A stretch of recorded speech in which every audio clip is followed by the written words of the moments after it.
Mom? Mom? What are you doing? Dad's going out of his mind. He'll be all right. The whole hospital's turned upside down. Everybody's looking for you. But you're the only one who found me. How did you get up here? There's a hole in the fence. I know, but how did you get up here? The steps almost killed me. I'm not sure. It's a good spot. Wonder why more people don't get up here. They don't know about the hole. Shouldn't you be at your party? I was until Dad called and told me you vanished. He will be annoyed. Dad?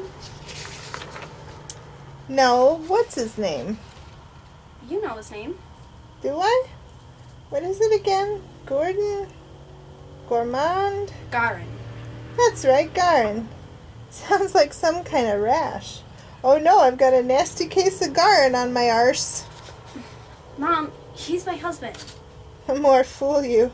I always liked that other one, Simon. He was... What? Considerate. He was always so nice to me. Probably fancied you. Me? Really? Really. But I'm twice his age. Trust me. Garin reminds me too much of someone else. Who? My husband. Dad's alright. You try being married to him for 40 years. Come on, we better get you back. I'm not going back. Don't be silly, Mom. Come on. Helen, I'm not going back. I hate that awful room full of all that stuff. People keep ringing me and saying, "What can I bring you?" I say, "Don't bring me anything. I don't want any more things." Beautiful clothes. They look very expensive. They are. So I guess Gourmand is going for one thing. It's good Maybe for two.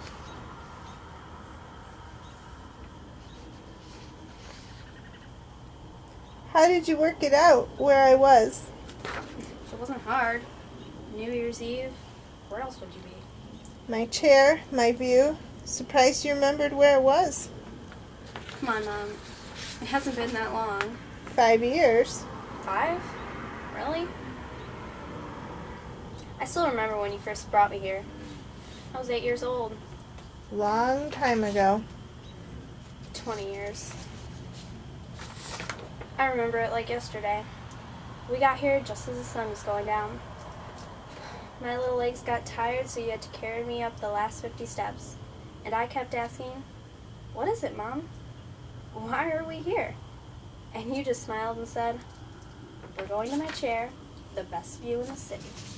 I remember.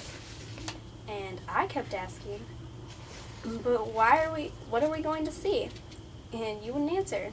You just put your finger over my lips and said, You'll see, my love. and then when it got dark, you pointed to the sky and said, "Look!" And suddenly the sky was full of light. Huge explosions of color, orange, pink, blue, green, and noise. Terrible noise. I had to cover my ears. The explosions were so loud. I'll never forget it. Looking up at that clear night sky, the color and the stars, the muffled explosions ringing in my ear, it was my first fireworks. You never forget your first fireworks. Did you ever bring Dad here? No matter how much I loved your father, I needed to keep something to myself. And this was mine. My chair and my fireworks. But you brought me here. Back then, when I thought of you, it wasn't like we were two people. We were the same person, so it made sense to bring you. I knew it meant the same for you as it did to me. Maybe I thought you needed to see it. Do you still think that? We're one person? Sometimes. I knew you'd come. I wanted it to be just the two of us, me and you, our 20th anniversary fireworks. It's not fair to Dad. He should be here too. I've said my goodbyes to him. And besides, 40 years of being a wife, 30 years of being a mother, about time to just be me. Mom? This is my last fireworks, Helen, and I wanted to share them with you. If I can't play favorites now, then when can I? Can I tell you something? Of course. Big secret. Biggest secret ever. Never told before. Tell me. Not even your father knows. Cross my heart and hope to die. Before you were born, I always wanted a boy. Mom! My own little tiger Tim, my Percy Piddler. Mom! But once you came out, once I saw the child you were, the woman you were growing into, I got down on my hand and knees and thanked God for sending me such a gift.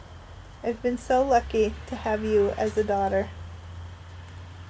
Promise me something? What? That you'll bring her one day to watch the fireworks and tell her all about me. Of course. What was, what is, and what is about to be. 3 generations of Pringles. Our name is Heath. My husband's name is Heath. Mom! My name is Pringle, and so is yours. Helen Pringle Heath. It's actually Rogers now. But you're still a Pringle.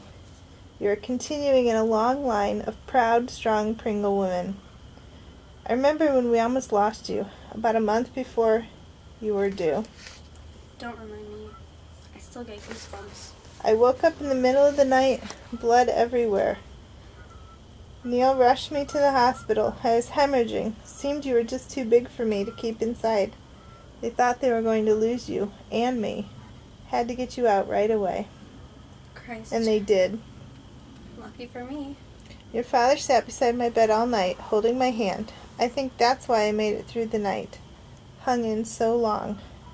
Just looking up at his eyes, I knew he wouldn't be able to bear losing me. So I pulled through. I survived. Like my mother before me and her mother before. We're survivors. Just like you. That's why I never had any more children. I feel like I should say sorry. Why?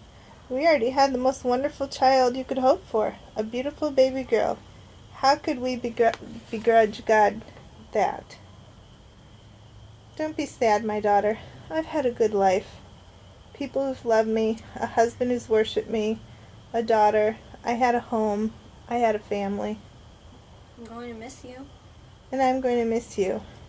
Just don't be so successful in your work that you forget to be a good mom. And if Gourmand ever starts rooting around, tell him to piss off. Thanks for the advice. You're welcome. 20 years. It all goes by so fast. I'm just going to lie down for a little while. Wake me up when they start. Mom? Quiet now. No more words. No more words. Mom, it's starting.